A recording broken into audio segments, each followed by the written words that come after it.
आदरणीय दर्शकवृन्द, आज हामी छौँ एखेरेथी होटलमा र काष्ठमण्डप डायलगको प्रथम सिरिज BRI को हामी यहाँ चर्चा गरिरहेछौँ। डाक्टर साहब हुनुहुन्छ डक्टर युवराज सङ्ग्रौलाजी। हामी उहाँलाई BRI सम्बन्धी केही प्रश्नहरू राख्न जाँदैछौँ छोटकरीमा। डाक्टर साहब, जस्तो MCC पास भइसकेको अवस्थामा पश्चिमी देश र युरोपियन युनियनहरूले अलिकति BRI प्रति चाहिँ विरोधको स्वरहरू जनाएका भन्ने कुराहरू छ। यसको बारेमा किन होला, के यस्तो भइरहेको हजुरलाई के लाग्छ? जियो पोलिटिक्स हो, भू राजनीति हो। अब भू राजनीतिमा सबै राष्ट्रले आफ्नो इन्ट्रेस्टलाई प्रवर्धन गर्न खोज्छ। स्वाभाविक रूपमा चीन अहिले एसियाका अरू देशहरू सँगसँगै लिएर एउटा सम्पन्न आर्थिक शक्तिको रूपमा विकास भइरहेछ। उतापट्टि युरोपको अर्थतन्त्र चाहिँ फेरि त्यति वृद्धिजनक छैन। त्यसले गर्दाखेरि अर्थतन्त्र बलियो बनेर आएको चीनले पश्चिमको खास गरी अमेरिकाको नेतृत्वमा रहेको नेटो शक्तिलाई सुरक्षाको चुनौती महसुस हुन सक्छ। त्यसले गर्दाखेरि वरिपरिका देशहरूको जुन एउटा अवस्था छ त्यसमा BRI को लगानीबाट चीनको प्रभाव नबढोस् भन्ने उनीहरूको चाहना हो। त्यसकारण उनीहरूले BRI लाई विरोध। यस्तो मैले एउटा कुरा राख्छु, जस्तो नेपालमा SPP MCC पछि जुन SPP को कुरा आयो र अमेरिकाले खुलेआम रूपमा नेपाल चाहिँ IPS हाम्रो इन्डो पेसिफिक स्ट्राटेजी अन्तर्गत पर्छ भनेर जुन भनिरहेको छ नि, त्यसले यताबाट BRI आउँदाखेरि हामी झन् वेस्टर्न र मतलब चाइनिजको द्वन्द्वमा परेर नेपालमा केही त्यस्ता घटनाहरू घट्न सक्ने सम्भावना छ। त्यसैले एउटा कुरा त अब त्यो अहिले डोनाल्ड ट्रम्प आएपछि त्यसको अवस्था सिद्धियो। अब अहिले त्यो केही पनि छैन। दोस्रो कुरो, BRI र MCC दुईटा गोरु होइनन् जुत्ने। यो BRI भनेको एउटा डेभलपमेन्टको ढाँचा हो। त्यो डेभलपमेन्टको ढाँचामा दुवैले लगानी पनि गर्छन्, एउटाले लगानी पनि गर्न सक्छ। त्यो लगानी गरेपछि उसले सहयोग दिएर उसले बनाउने, उसले त्यो प्रोजेक्ट पाउने होइन। त्यसो दुईटैले प्रफिट सेयर गर्ने ढाँचा हो क्या। अनि यो प्रफिट सेयर गर्न चाहिँ एउटाले मात्रै होइन, धेरैवटाले पनि ढाँचा यस ढाँचा अन्तर्गत सेयर गर्न सक्छन्। यथार्थमा यो दुईटाको बिचमा प्रतिस्पर्धा हुनुपर्ने होइन। तर नेपालमा चाहिँ यो MCC भने के हो पनि मान्छेले बुझेन, अनि यो BRI भने के हो पनि बुझेन। त्यसले गर्दाखेरि हामीले त्यसलाई त्यो तरिकाले देख्यौँ। यसलाई सही ढङ्गबाट बुझ्ने हो भने, भारतले यसलाई सही ढङ्गबाट बुझ्ने हो भने यो बारेमा समस्या छैन। त्यसकारण मैले भन्दै के आएको छु भने भारत पनि ब्रिक्सको सदस्य छ, चीनको पनि ब्रिक्सको सदस्य छ। अब नेपालले अहिले आफ्नो भू राजनीतिको नयाँ विश्लेषण गरेर त्यो ब्रिक्सभित्र छिरेर BRI को सपोर्ट लिने हुँदैन त प्रब्लम आउँदैन नि त। भारत यहाँको फेलियर हो डिप्लोमेटिक। अन्तिम प्रश्न डाक्टर, जस्तो MCC एउटा प्रोजेक्ट मात्रै हो, तर BRI भनेको चाहिँ it's a oriental philosophy of the developmental project होइन, हन्ड्रेड्स अफ डेभलपमेन्टल ढाँचा हो। त्यो ढाँचाको पछाडिको दर्शन भने चाहिँ सभ्यतासँग जोडिएको कुरा, सिल्क रोडसँग, म्यारिटाइम सिल्क रोडसँग जोडिएको कुरा हो। त्यसैले मैले ढाँचा भनेकै कुरा यो हो। यसमा एउटा देश अर्को देशसँग मिलेर काम गर्छन्, एउटा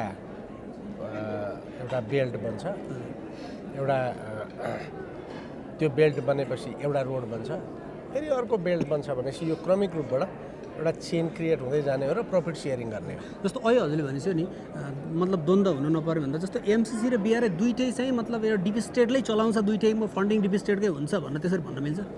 मिल्दैन। जस्तो यो तपाईँको BRI भनेको राज्यको त ढाँचा मात्रै हो। यसमा लगानी त व्यापारीले पनि गर्न सक्छन्, राज्य र राज्यको पनि हुनसक्छ, राज्य र व्यापारीको पनि हुनसक्छ। MCC भनेको चाहिँ स्टेटको, अमेरिकाको स्टेट अन्तर्गत दर्ता भएको एउटा कम्पनी हो। त्यो कम्पनीलाई त्यहाँको गभर्मेन्टले दिएको पैसा अनुसार उसले चाहिँ अरू देशमा एसिस्टेन्सको रूपमा दिने हो। त्यो लगानी चाहिँ अमेरिकाको एसिस्टेन्स हो। यो BRI अन्तर्गत आउने लगानी चाहिँ यो लगानी हो, व्यापारिक लगानी हो र यसमा प्रफिट सेयर गर्ने हो। यो सिधै आउने सहयोग होइन। हस्, धेरै धेरै धन्यवाद आदरणीय। आफूले छानेको प्रोजेक्ट अनि त्यसको निम्ति मलाई घाउ छ खुट्टामा भने मलाई माग्न सकिन्छ साथीहरूसँग। आफै मात्र डक्टर बन्नु हुँदैन, अरूसँग भएको टेक्नोलोजी बुद्धिलाई पनि प्रयोग गर्न सकिन्छ जस्तो लाग्छ। मलम लगाउन पनि उसैले बनाउनु हुँदैन। अब एउटा मात्रै क्वेसन हामी लिन्छौँ। जम्मा एकजनालाई मात्रै लिन्छु Then I will just briefly talk about certain difficulties. Let's see. One very important difficulties that we may encounter is the difficulty in converting geopolitics into geoeconomics. We have not started talking geoeconomics until. We always talk about geopolitics. We have been so much fed up with this, so much, that we all the time talk about Rajniti, geopolitics, but if we start thinking changing geopolitics into geoeconomics, then India and China will be our market. If we think it is geopolitics, then India and China will be our big two tigers who may kill us. But if we take it, convert it into economy, then it becomes both of them can be very friendly. So we should be able to negotiate that way, but we don't do it. So why this is becoming more problem now is like the context is shifting. Context is shifting in the sense that China is a big power now, and Russia has been immersed as a big political power, and it has a very strong control over Eurasia. So Russian importance now is being built on its political strength and military strength, whereas China's strength is built on its economy and cooperation. When these two powers have been emerging as a very strong power, then the Western countries, America and allies, have been filling on set for them to keep Indo-Pacific area in their handle. So they are becoming more aggressive. And China and Russia both have to manage it. Therefore, there is a confrontation. So when that happens, what problem we face? More American presence in Nepal because of that shift has therefore changed the political dynamics of Nepal. So in the past, we managed China and India.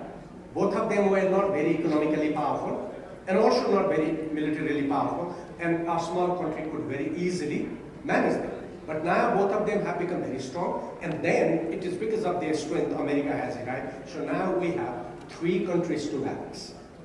And we never had a practice and never have an experience of balancing three countries. Therefore, we are entering into the problem. And now Russia is also active. So now we have four countries. When you were quite habitual to understand and balance the geopolitics of two countries, now you have four countries. Will the policy be same? There is no resource and there are no people. Therefore, this is a difficulty. Whether BRI comes or not, if we keep this diplomacy in this stage, we fail again. And it is not a BRI what that will fail, but our policy will fail. So we have to understand that way. That is my one narratives. Okay.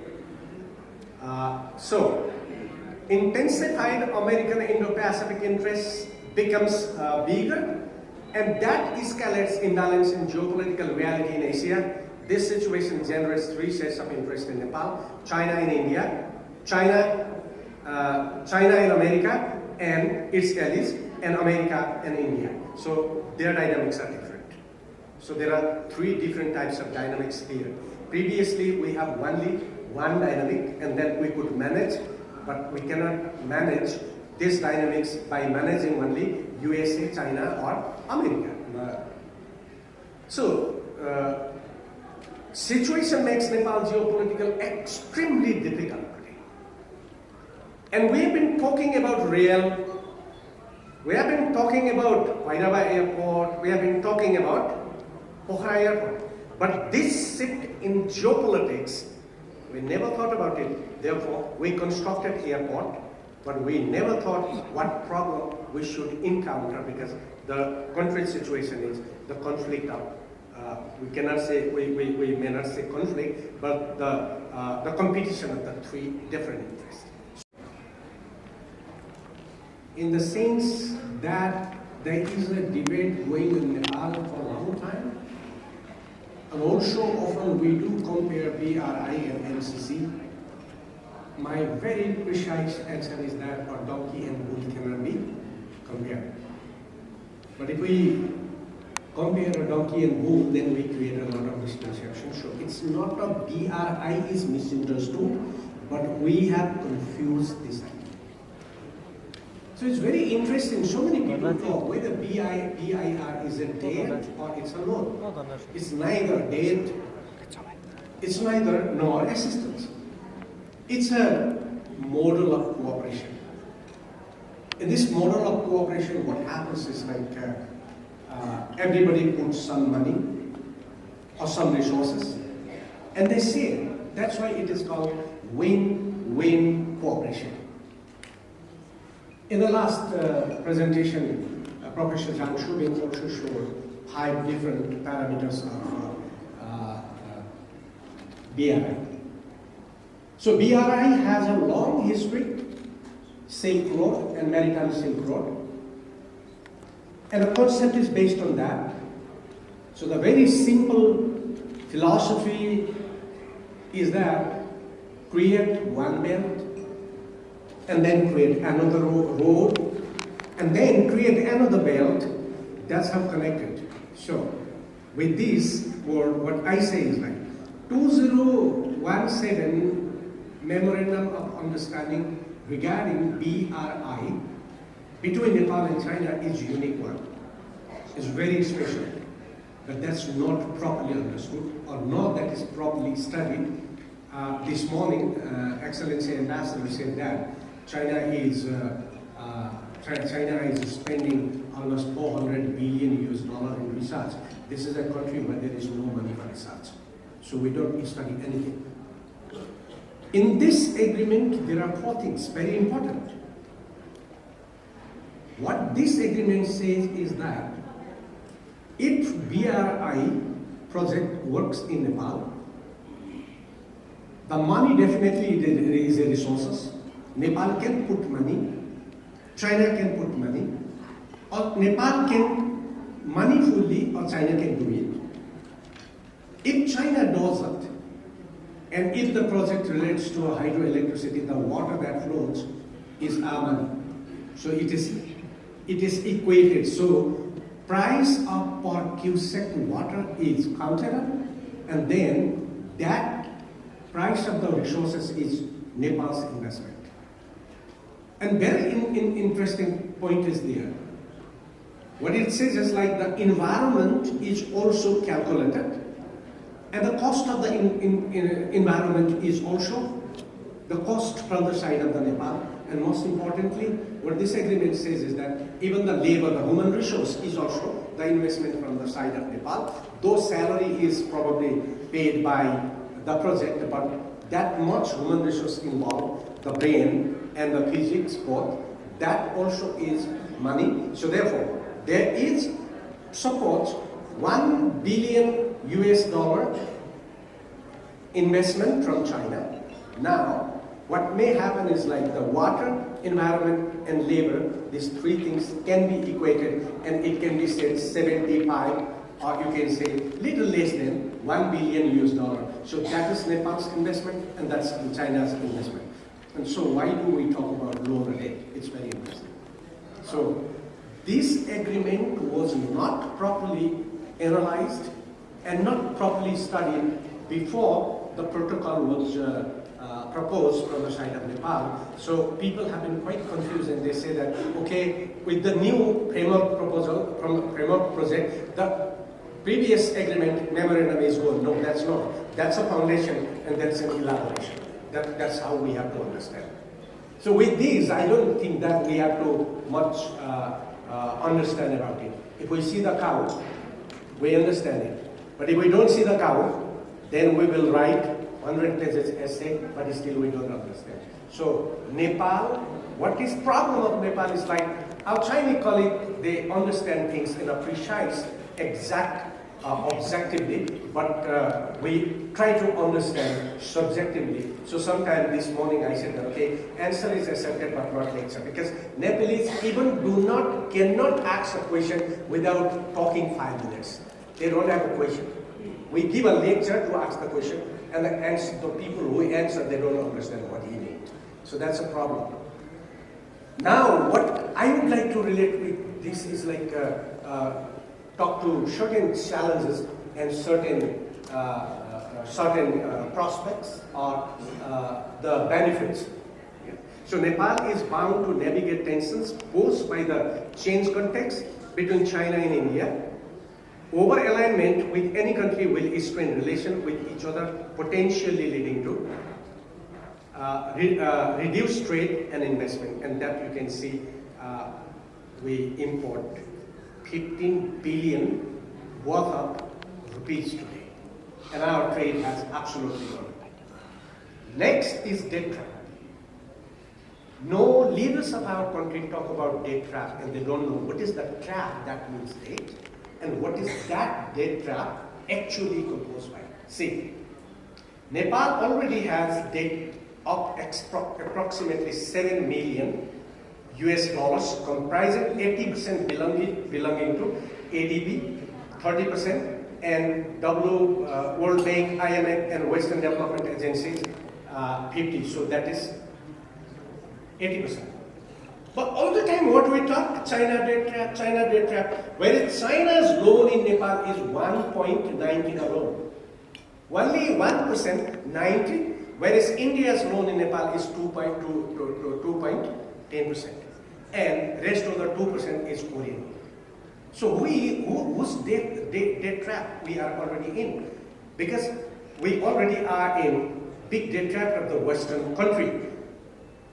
So this attract risks of an additional debt burden due to large-scale infrastructure project in this situation. In this situation, if we do not manage that debt trap and we start bringing big projects under BRI, and if we fail to manage it, and that will not actually create a prospect, but that will also create a burden of the that create a stress on the existing burden. So without analyzing this existing debt, we cannot manage the investment from the side of the China. That's what we never thought about. So why that happens, therefore? My opinion is that Nepal lacks a long-term economic and development plans. What we want to be in 20 years, what we want to be in 5 years, what we want to be in 30 years, and what we want to be in 50 years. Is there any plan? The situation is becoming like in 10 years, we would be a country without population. So that is a plan. Should we give non-objection letter to every child to go to Europe? That's the situation.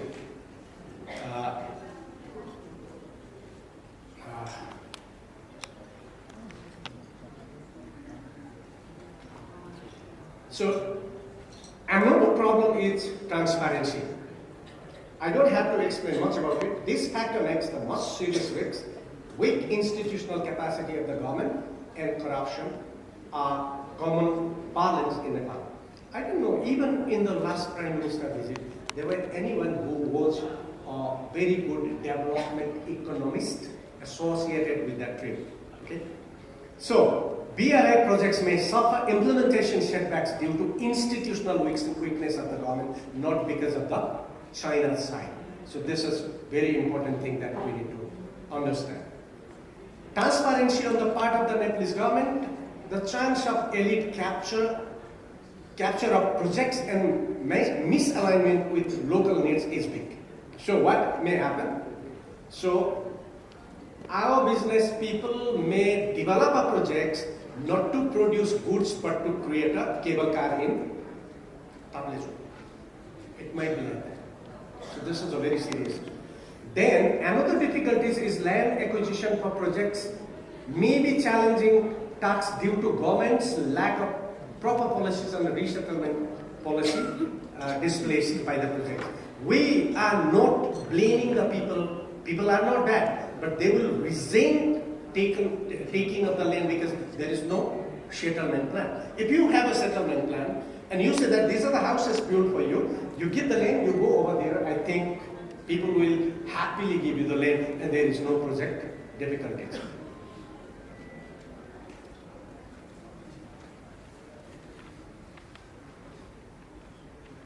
The last probably is the implementation delays, bureaucratic inefficiencies, and political instability are chronic problems, and the lack of adequate experts with much modern technology.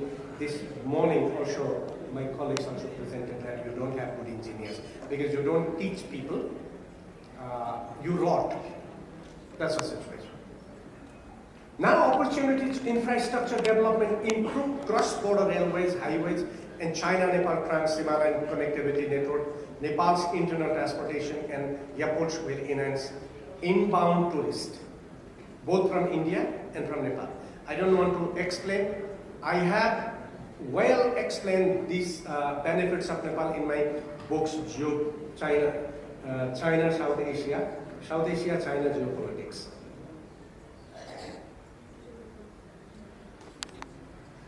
And then Himalayan Economic Corridor will be a net result throwing Nepal into economic high. After BRI, improved connectivity in all aspects may be enhanced and will reduce dependence on India, enhancing trade and regional connectivity. We already have signed agreement and all protocols have been there, but the goods do not go by China to South Korea, Japan. Then energy production is another opportunity for us. Investment in hydro projects as well as renewable energy could harness energy surplus for export to China and South Asia, boosting revenue.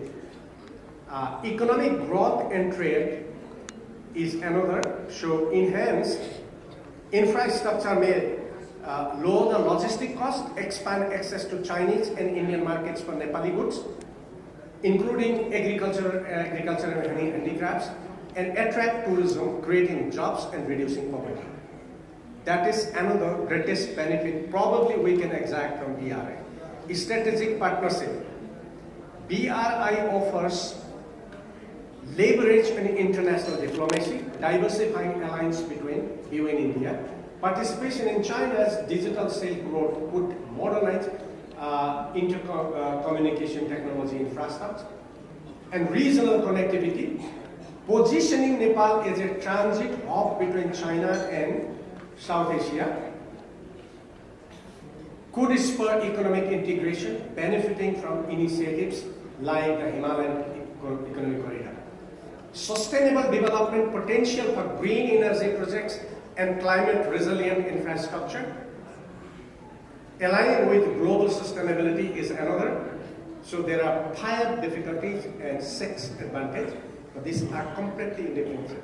So I will just take 1 minute. Conclusion now, what I do often talk about importance of BRI in Nepal is like, BRI presents transformative opportunity for Nepal's development. It not only creates economy, but it will also transforms the model of development in Nepal. But it may fail if project management capacity of the public as well as private sector is not enhanced and effective governance ensured. But keeping this level of technology and the manpower, we will fail. Balancing geopolitical interests is vital.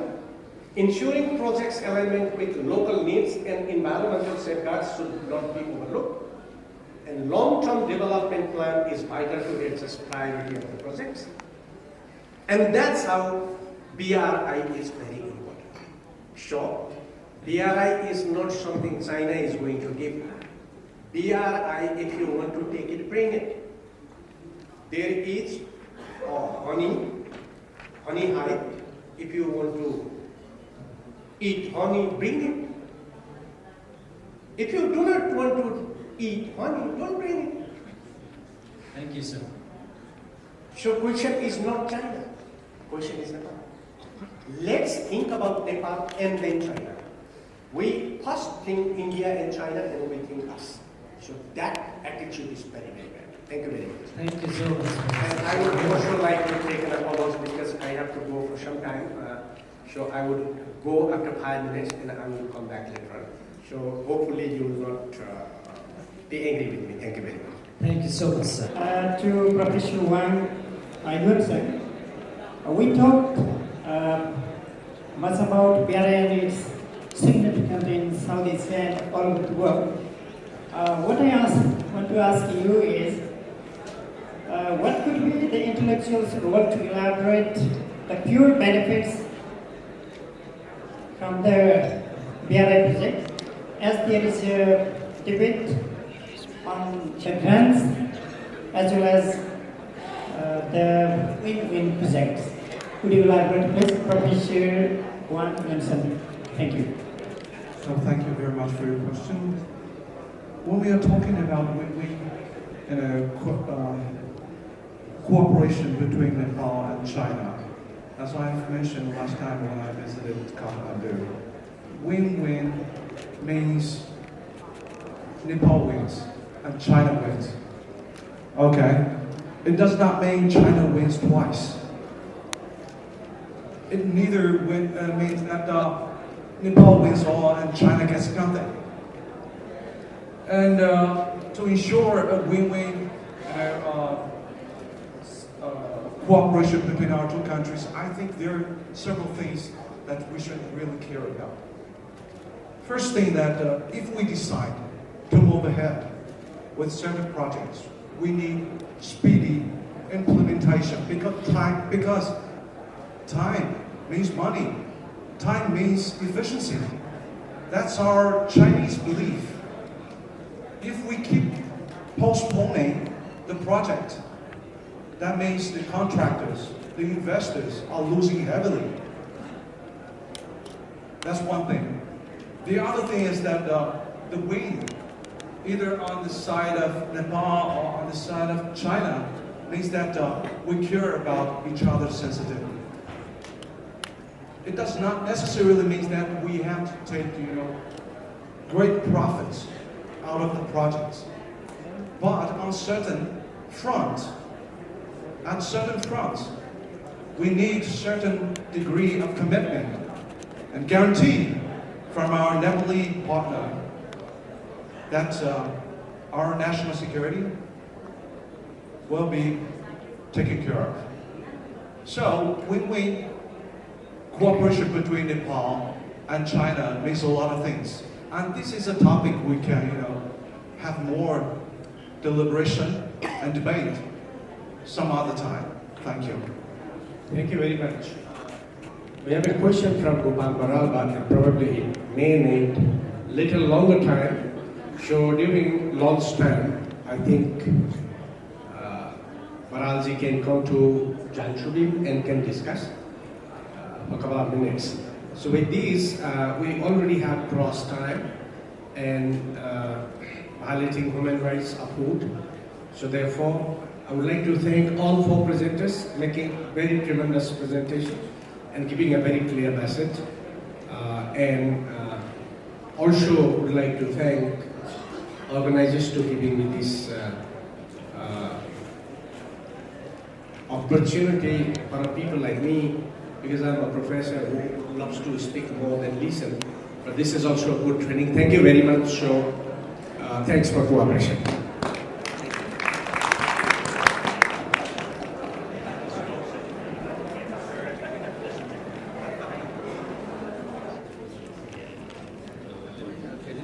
Thank you very much. Now, again, I would like to request Dr. B.K. Man Singh to present the token of appreciation to His Excellency Sheriff Forum. Thank you very much. Now, we are close to the end of the program, and now I would like to request Dr. B.K. Man Singh for his closing remarks.